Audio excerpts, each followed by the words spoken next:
One lonely spider sipped her tea while gazing at the sky.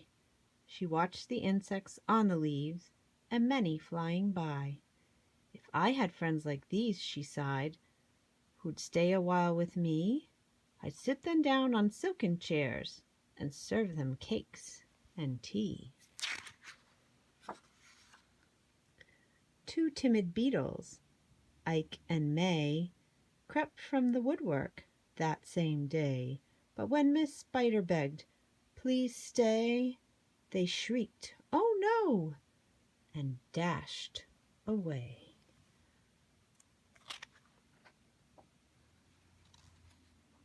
Three fireflies flew inside that night, their spirits high, their tails alight. They spied the web and squeaked in fear, "We'd better get away from here." The little trio did not feel they'd care to be a spider's meal.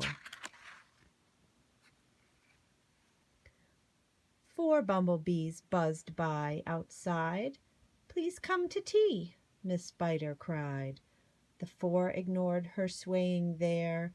She waved a tea towel in the air. She took a cup and tapped the glass. Then one bee spoke to her at last. "We would be fools to take our tea with anyone so spidery." Within the shadows of the room, just peeking from behind a broom, 5 grinning faces bobbed and peered. Miss Spider smiled, her heart was cheered. Descending for a closer look, she danced into the gloomy nook, but sadly found those jolly mugs belonged, alas, to rubber bugs.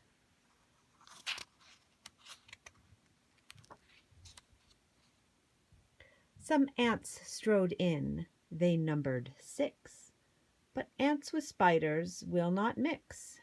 She brewed them tea from hips of roses. The proud platoon turned up their noses.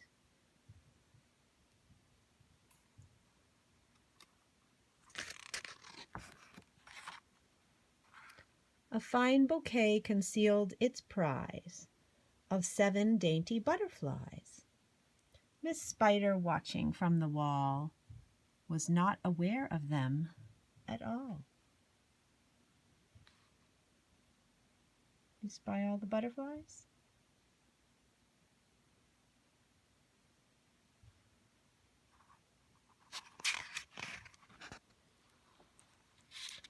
The tea table was set for 8, with saucers, cups, and silver plate.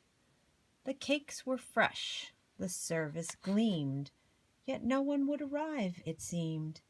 Her company in no demand left her a cup for every hand.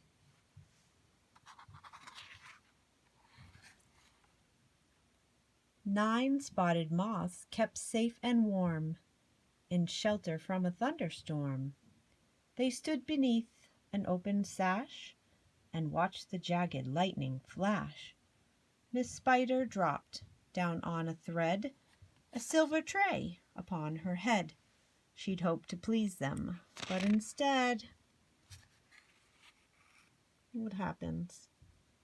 They flew away in mortal dread.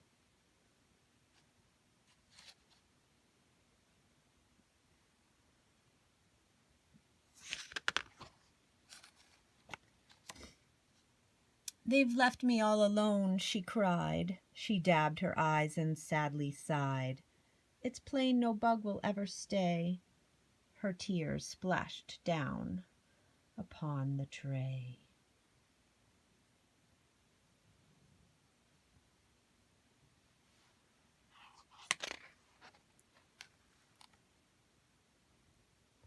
Ten tiny steaming cups of tea were perched atop her trembling knee. She sipped and sobbed, then heard a cough, and turned to see a small wet moth.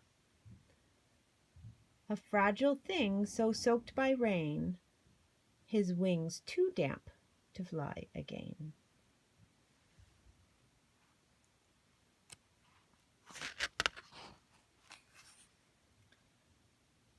She smiled and took a checkered cloth to cloak the frail and thankful moth. They talked and snacked on tea and pie until his tiny wings were dry. Then lifting him with tender care, she tossed him gently in the air.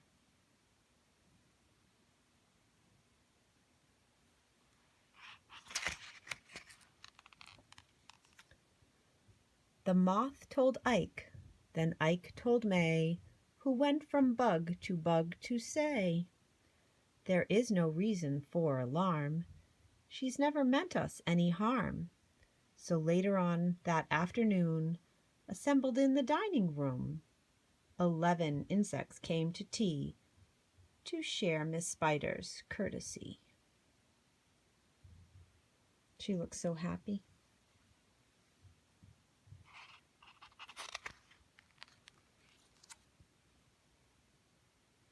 12 tender violets in a vase, presented at Miss Spider's place. Set by her chair so neatly spun, she munched the blossoms one by one. Her friends were glad to watch her feast upon the floral centerpiece. It was a great relief to see she ate just flowers and drank just tea. Miss Spider's reputation grew. Before too long our hostess knew each bug who crawled or hopped or flew, and all their lovely children too.